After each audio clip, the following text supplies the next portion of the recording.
Em primeiro lugar, pessoal, se inscreva no nosso canal, compartilhe, acione o sininho para receber nova notificação de novos vídeos, dê o like, ajude a gente a engrandecer o canal. Esse é o relato espontâneo ao Grupo de Trabalho do Sejup do Paraná, do dia 22/9/2021, de Davi dos Santos Soares, onde ele relata o que passou sobre o caso de Evandro. Lembrando que tivemos também nesse mesmo dia o relato de Oswaldo Marceneiro, Bardelli dos Santos Soares, Beatriz Abage e Celina Abage. Pessoal, deixem aí embaixo a opinião de vocês, o que vocês acharam disso. Vamos escutar o que Davi dos Santos Soares Nós disse? estamos com a distância aqui, pode ficar à vontade.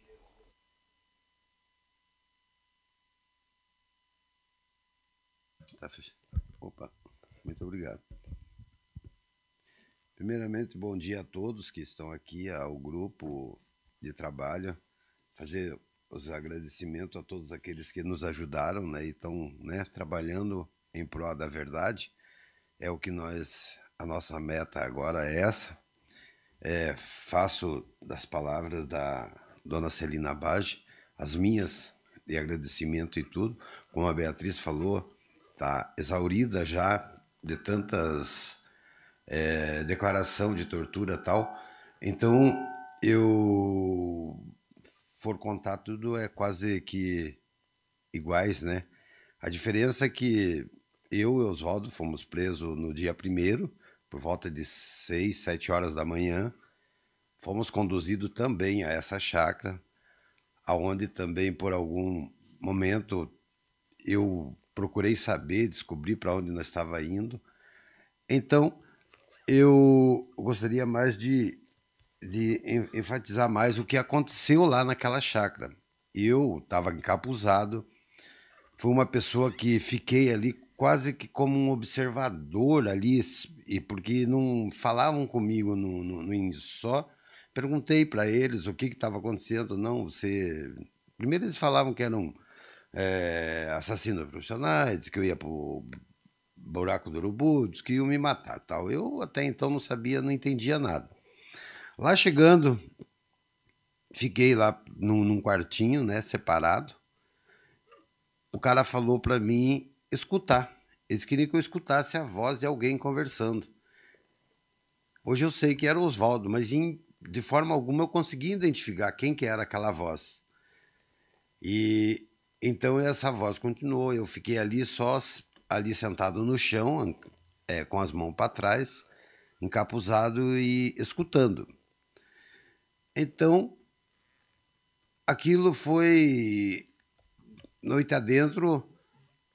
Primeiro, uma das primeiras gravações, o que eu tenho lembrança, assim, onde o algoz, né, o interlocutor perguntava para Oswaldo: então, o que você tem a dizer sobre a criança, a morte da criança? Oswaldo, a gente escutava outros barulhos, água, tinha um cheiro horrível naquele lugar. E até um momento, ali, acho que mais ou menos, sei lá, uns 20 minutos daquilo, Oswaldo desesperadamente começou a falar, dizer: não, fui eu que matei a criança. Fui eu. O cara dizia, o interlocutor falava ao mesmo tempo: não, não foi você que matou a criança.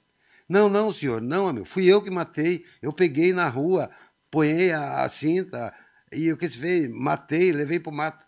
Então, aquilo foi por várias vezes eu escutava Oswaldo falar que foi ele que matou, e o interlocutor dele, o torturador, dizendo: não, não foi você que matou, não foi você que matou. Quem que foi que matou? Não, fui eu, amigo. E ele, né? E vários vai e vem, de ai e não ai e não ai. Aí isso é mais uma análise do que foi que aconteceu lá. Aí eu digo, pô, o próprio interlocutor está dizendo para ele: não foi você que matou. E ele confirmando que foi. E eu escutando aquilo, e quem que foi? Uma voz também lá, me parecia feminina. Eu já perguntei, eu digo, mas não tinha policial feminina naquilo. Mas me parece, né, que era feminina, assim, por estar tampado os ouvidos, aquele troço. era uma voz mais fina, diferente, né? Falava, você não conhecia a criança? Ele disse, eu não conhecia, eu peguei assim, como que você escolheu a criança? Eu não escolhi, eu peguei, eu estava loucão, sei lá, alguma coisa assim, e peguei a criança e matei. Ele falava sempre isso. E ali daí parava, acho que de gravar, levava, tinha um tanque de roupa. A gente sentia aquele cheiro quando você deixa a roupa muito tempo no tanque e fica aquele cheiro horrível de podre. E aí paravam com ele, pararam aquelas coisas, voltaram aí falar comigo. Então, o que você sabe sobre a morte dessa criança? Eu digo, eu não sei nada, eu sei o que todo mundo sabe, o que está na mídia, o que... Eu nem estava na cidade de Guaratuba. Quando essa criança desapareceu, eu não estava em Guaratuba, eu estava viajando. Eu cheguei em Guaratuba dia 6, por volta de 6, 7 horas da noite. E aí eu, conversando com eles, expliquei da mesma forma. Perguntou outro dia, eu digo, não, no dia 7 eu estava.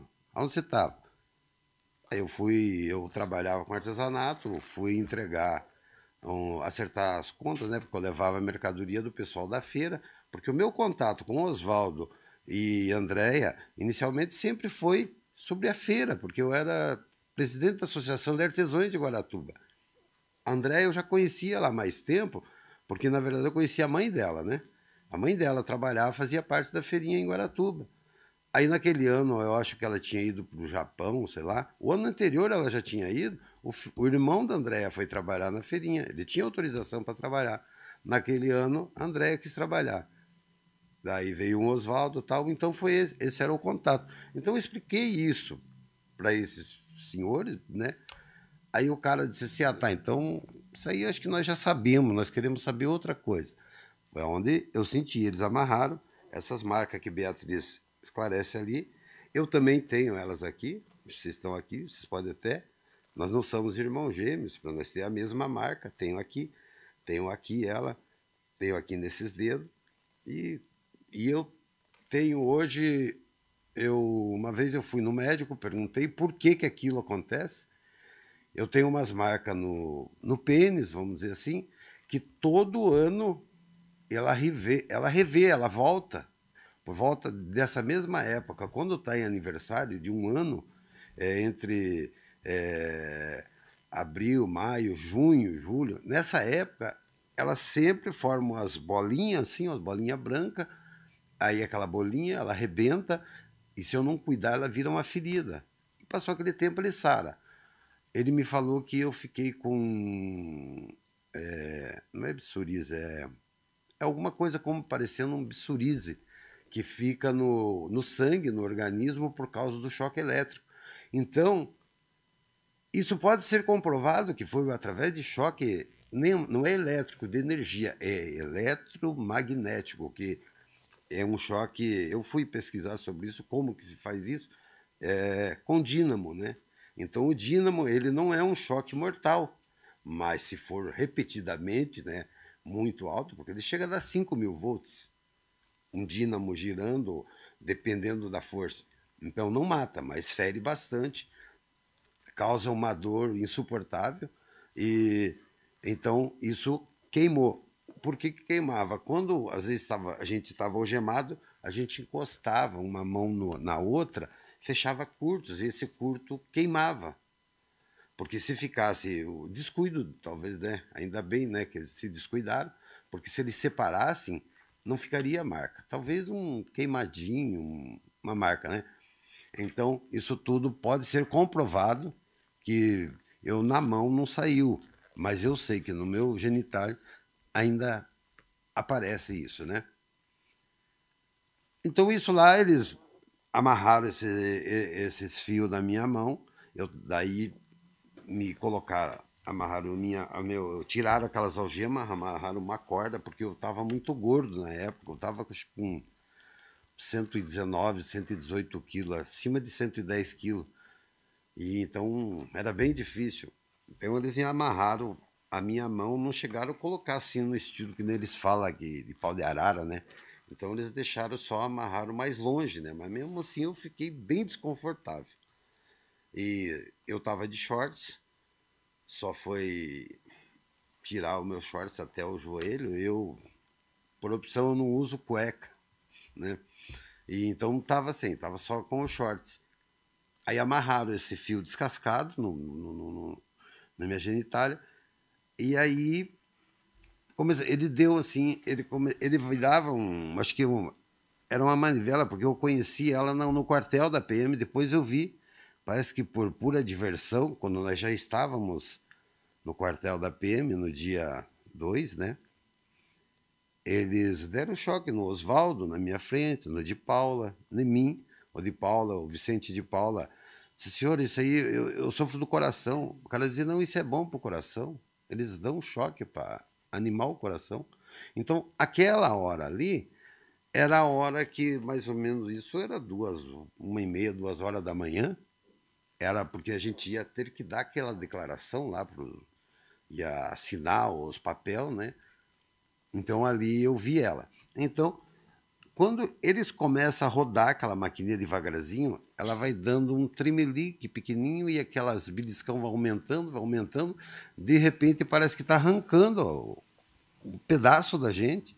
Você pula do chão, você não. É insuportável. Aí você grita. Aí ele pergunta. Eu digo, tá, mas o que vocês querem que eu fale? Sempre foi assim. Eu escutava, porque eu já havia escutado o Oswaldo. Tá, mas eu não conta da criança. Eu digo, tá, mas eu não matei ninguém. Eu não sei, tanto que eu estou falando para vocês, eu não estava em Guaratuba. Eu continuava afirmando que eu não estava em Guaratuba. E vai. Aí aquilo ali foi por várias horas, né? Que nem é muito difícil a gente falar sobre isso. Volta de novo com o Oswaldo. E aquele vai e vem e vai.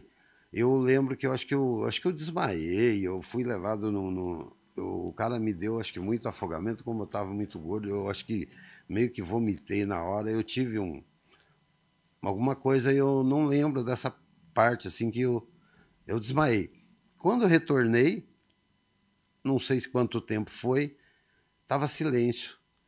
Aí, por um tempo, eu fiquei, estava sozinho, eu escutei quando eles chegaram de carro de novo, era o Oswaldo de novo que estavam trazendo. Aí o rapaz falava para ele, voltaram. Então, nós já conversamos, nós já se entendemos, então vamos lá de novo. Vamos de novo. Aí começaram lá, ele quis retornar o que ele falava antes. Não, fui eu, senhor, eu não tem ninguém, eu não sei. Digo, poxa, pararam, daí disse que era. O que nós falamos? Foi Beatriz Abage que pegou a criança, porque ela conhecia a criança, ela e a mãe dela, e você. Até então não parecia nome, acho que do de Paula. Aí tá, na hora que eles foram gravar, mas eu acho que ele se negava a gravar aquilo, porque deve ser difícil você. Deve não, eu sei que é difícil você acusar alguém, você diz, meu Deus, eu não fiz, como que eu vou acusar alguém que fez? Porque ali entre nós, ninguém tinha índole, banditismo, bandido. Eu nunca tinha ido preso assim, talvez nem por briga. Oswaldo também tinha ficha limpa, Celina, Beatriz, todos eles, todos ficha limpa. Eu era pobre, mas era uma pessoa honesta, trabalhador da cidade, conhecido em Guaratuba. Eu digo, então, aí ele começa a falar, né? Fala Beatriz, que pegou e tal, que isso deve estar tudo gravado aí em fita. Gente, quando eu ouvi, porque isso eu ouvi ele falando, eu ouvi eles perguntando, eu assisti isso pessoalmente. Eu digo, meu Deus, o que eles querem? Eles querem que nós confesse que matamos uma criança, mas nós não matamos. Eu não matei, você também não deve ter matado, porque eu conhecia ele. Eu digo, mas tá falando? É aquela história como você acha, diz assim, eu sei, eu tenho certeza, mas será? A pessoa está falando, será que foi? Mas mesmo assim, a gente duvidava daquilo. Então, aconteceu todas essas coisas lá. De manhã cedo, era De manhã, a gente diz de manhã, não sabe o horário exato. Eles preparavam nós para sair. Eu lembro que alguém disse assim: vamos levar eles daqui? Não, nesse horário é só eu, o Oswaldo já não estava. Hoje a gente sabe que o Oswaldo tinha sido levado lá para Serraria, né, na parte da manhã. E aí falaram que ia trazer as mulheres, né? Aí o cara pega assim, vamos trazer as mulheres. Vamos um pouquinho aqui, vai secando minhas goelas. Então eles trazem as mulheres, não dá tempo de eu sair, eu fico ali. Aí eu ouço alguma parte das torturas que as meninas levaram, Dona Celina, Beatriz. Eu ouvi alguma coisa, aí chega e me tiram dali. Mas eu sei também, eu tenho a certeza que Dona Celina e Beatriz também estiveram na chácara, porque eu eu vi alguma coisa assim, que nem o cara, eu até posso falar o nome dele, que hoje eu sei, e lá mesmo eu descobri, era o Silvestre, um policial de cabelo cacheado. Ele fez por questão, antes de me levar para... Depois eles me levaram para a mansão do Luiz Stroessner, que depois também lá, eu já fiquei sabendo que era lá. Antes de me levar, ele foi e me mostrou, abriu uma porta de um quartinho assim, e onde a Beatriz estava, vamos dizer assim, estaqueada numa cama, seminua, né, com a parte de baixo, assim, mas estava meio escuro, assim, não dava para, né, e aonde se sentia aquele cheiro, assim, de fezes, de urina, com aquela fedor daquelas roupas sujas, a gente fedia, gente. E aí ele fala bem assim para mim, ó, você sabe quem que é essa aí? Tá vendo quem é? Eu olhei assim, não dá para reconhecer. Ele falou, eu não vi, ela tava com o rosto tampado. Ele disse, essa é filha do seu prefeito Aldo Abache, se veja aí, ó, nós não estamos para brincadeira. Você é um Zé Ninguém, ela é filha do prefeito, olha o que nós fizemos. Você acha que nós temos medo? Vai acontecer alguma coisa com nós? Não. Então acho bom você colaborar com nós, você vai falar tudo que nós quer. A partir de agora você é nosso. Onde eles me levaram para a mansão do Stroessner, do ex-presidente lá do Paraguai, e elas ficaram na chácara. Então isso, quando a gente fala mais ou menos de horário, isso devia ser por volta de 10 horas da manhã, por quê? Por causa do sol, né? A gente sabe aonde que o sol tá na praia. Então, para mim, a gente entende e sabe. Eu sempre me pergunto. É lógico que vamos falar Ministério Público, ele nunca quis. Eles queriam um culpado para esse crime e encontraram. A P2 foi lá, encontrou, fabricou o culpado. Mas se for ver, é exatamente o que a Beatriz falou. Foi antes das 8 que eles foram no fórum. E os próprios empregados do fórum não estavam lá. Como que estava aquela multidão de gente querendo pegar eles? Não. Foi à tarde, porque alguém já tinha dado a notícia, de tarde, 4 horas da tarde, quando elas devem ter saído da chácara, foram 4 horas da tarde. É exatamente. Eu também não é que acredito. Se for ver e estudar, analisar certamente, vai ver que foi isso que aconteceu. De manhã não tinha ninguém no fórum. De tarde tinha porque já tinham, o Diorge mesmo já tinha feito a publicidade da cidade. Na mansão do Stroessner, eu fiquei, eles tiraram o meu capuz, eu estava assim como se fosse uma touca. Não vou precisar horário. Oswaldo esteve lá. Também onde aquelas fitas onde eles gravam com nós, é lá no Stroessner. Tem a parte lá, eu não sei se também isso já está mais que falado, quando o Capitão Neves, todo mundo pergunta o que era aquele tampão no meu ouvido. Realmente, ele chegou a sangrar. Eu estava meio surdo, a pessoa fala, hoje ainda eu tenho dificuldade de escutar com esse ouvido. E então aquilo foi um tiro que ele deu do lado da minha cabeça, lá nas torturas, antes, querendo, né, saber. E como eu, durante a noite, eu não tinha, acho que esclarecido nada, ou sei lá, pelo tempo, ele que veio falar comigo. E até então, eles não têm fita minha ali no cativeiro confessando, porque realmente ali eu não falei nada, eu não tinha nada para confessar. Depois fiquei sabendo, eles também não fizeram.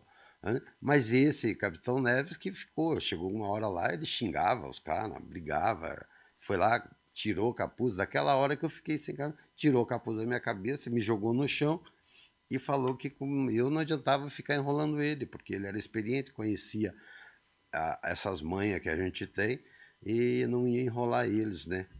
E tirou aquela arma num gesto doido e eu pensei que ele ia me matar, gente. Primeiro ele levou assim do lado da minha cabeça e deu um tiro.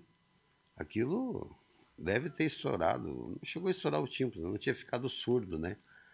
Mas eu fiquei uns 6 meses que eu não escutava nada do outro lado. E tenho ainda dificuldade de ouvir. Às vezes eu falo baixo, assim, porque eu tento não gritar e nem falar. De repente, às vezes eu estou falando e ninguém me escuta. Né? Então, se eu estiver falando muito baixo, vocês me avisem, tá? E então é isso, pessoal. Foi incrível. Lá no Strois, né? Eu presenciei uma sala de comando deles. Eles tinham uma mesa, assim, mais ou menos a metade dessa. Tinha muita. Aquelas rosetinhas assim de telefone, campainha de telefone, que naquele tempo não tinha tanto. Então tinha muitas daquelas em cima da mesa. Devia ter para mais de 80 gravadores, daqueles gravadores de tecla, assim. Devia ter não vou precisar, mas devia ter uns 5, assim, com vários fios. Aquilo era tudo ligado. Silvestre mesmo falou que tudo que a ligação que chegasse em Guaratuba, tanto nacional, estrangeira, caía ali naquela central. Ele atendia. Sempre quando ele tocava um telefone, ele ligava o gravador e atendia a ligação. Então era gravado todo. Então a cidade estava grampeada. Ele mesmo dizia: de nós nada escapa, qualquer um. Aí até uma coisa que um outro que estava lá, só que tinha um lá que falava meio espanhol, ele devia ser o caseiro que ficava por ali, falou que ali eles também estavam escutando muita traição de mulher, de homem. Vamos gravar, quem sabe dá para ganhar um dinheiro, né? Mas foi uma coisa à parte, assim, tipo como uma piada, sei lá. E então todo mundo ali sabia. Ali eu permaneci ali até de tarde. Oswaldo veio, gravou, eles gravaram ele. Foi ali também que me encapuzaram novamente, porque falaram que vinham as mulheres. Quando eles falaram que as mulheres iam ali, eu achei bom, eles vão trazer a Beatriz para cá, né? E a mãe dela. Aí o cara veio, me encapuzou de novo, colocou eu num banheiro, lá eu fiquei num banheiro. Então no banheiro escutava-se pouco o que se falava. Essas mulheres, na verdade, eram uma pessoa que vieram para tomar o depoimento do Oswaldo. Então tinha. Aí depois também foram lá, eu também falei com essa pessoa, tinha um policial, tinha essa. Devia ser a. Hoje a gente imagina ser a juíza e uma secretária dela, né, uma escrivã, que digitaram. Eu não tenho lembrança se eu assinei isso lá também, eu devo ter assinado. Então, e lá que eu percebi assim como eu tinha uma fresta assim naquele treco, pois ergui até uma altura para você poder falar. Então, onde eu observei em cima da mesa cigarros, né, uma cigarreira Marlboro que ela fumava, um óculos, e esses mesmos objetos eu vi no dia que eu fui falar com ela lá na prisão da PCE. E lá eu cheguei até, na minha ignorância, né? Não sabia assim que você, um juiz, uma coisa, você acaba tendo que respeitar, falar palavras e tal. Eu falei com ela porque eu conhecia ela da cidade. Eu chamei ela de dona, né?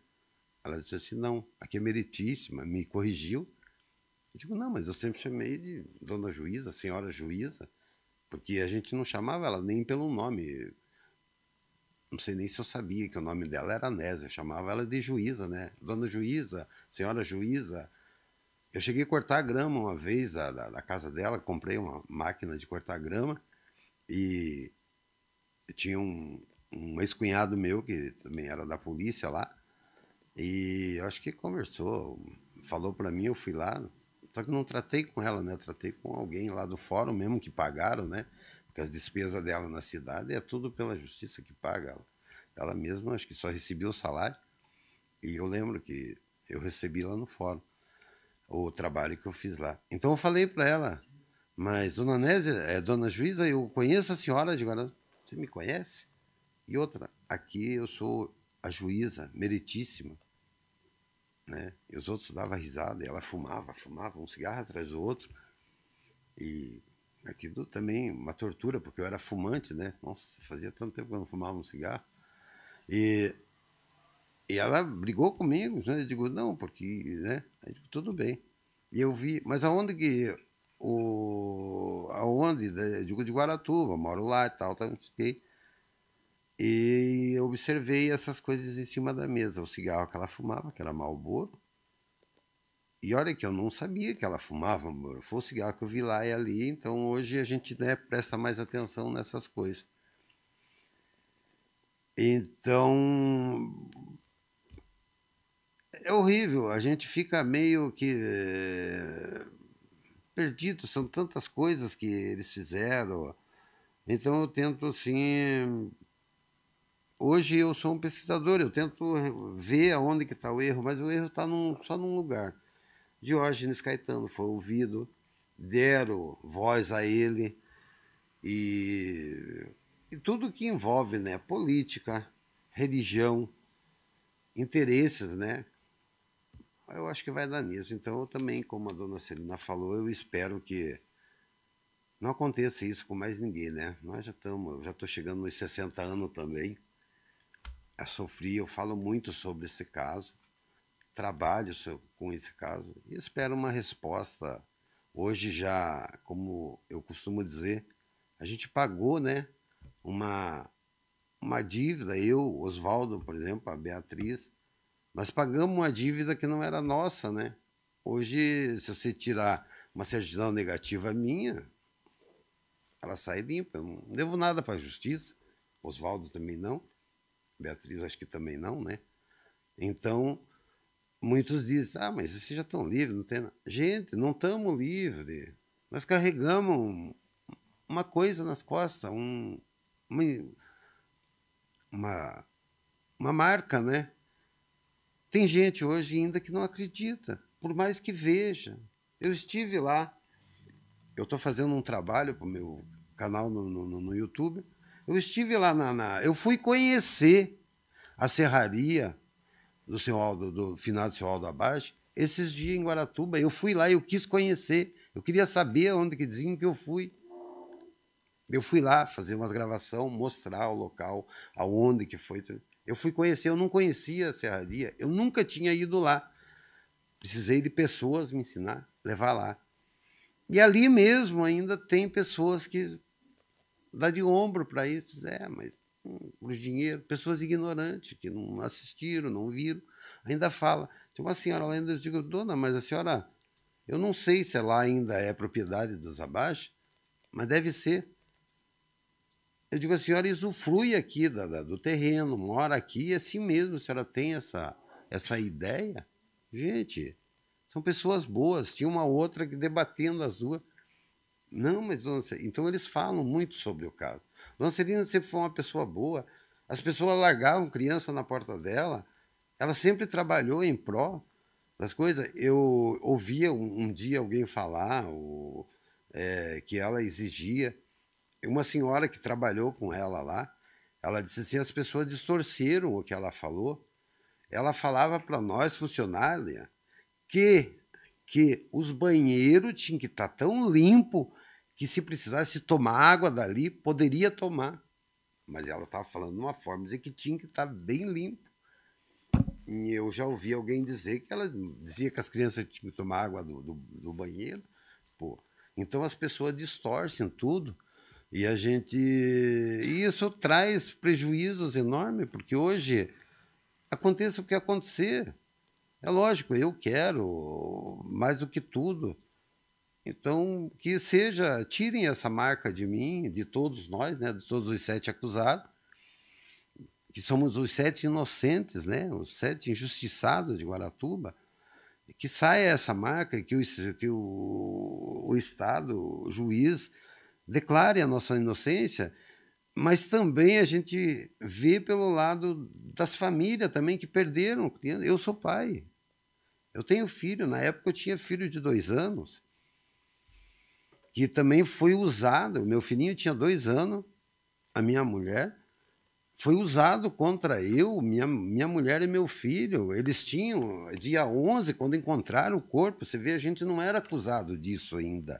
Ninguém, mas já tinha, o Diógenes ele já maquinava isso.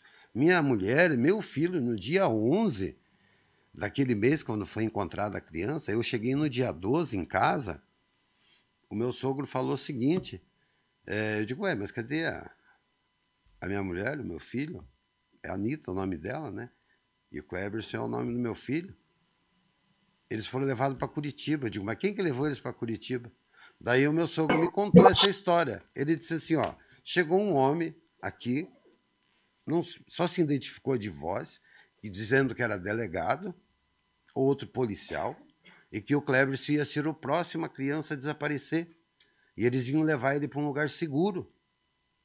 Eu digo, mas como? Mas o senhor deixou ele? Não, o Cheiro, que era meu cunhado, né?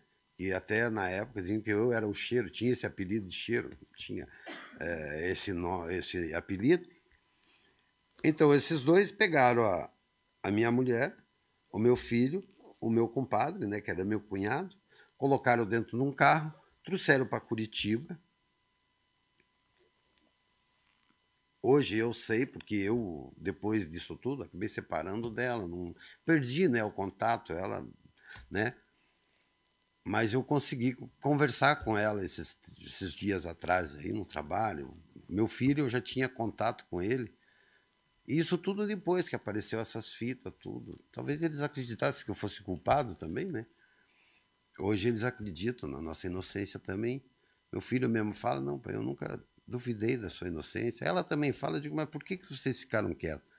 Ela disse, eu sempre fiquei quieta, Davi, porque eu sempre protegi o nosso filho. Mas hoje ela resolveu falar e ela me contou essa história. Eu tenho essa história dela gravada.